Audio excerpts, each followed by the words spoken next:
দেখুন, আমি অনেকটা এই ধানের কাজ করার ছলে পাখির এত কাছে আসতে পেরেছি। শুরুতে যখন আসছিলাম তখন ওরা ভয় পেয়েছিল, উড়ে যাচ্ছিল, আমার প্রতি বিশ্বাস স্থাপন করতে পারেনি এবং শত্রু মনে করেছিল।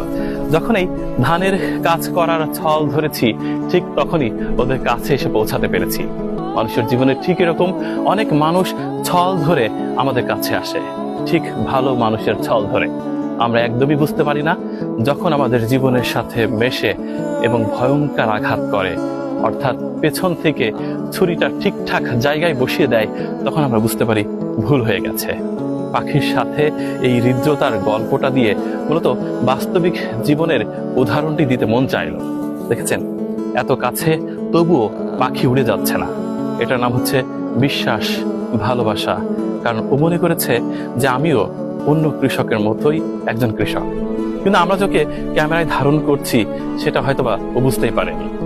এরকম ভাবে ছল ধরে অনেক মানুষের কাছে যাওয়া যায়, তার ক্ষতি করে ফিরে আসা যায়।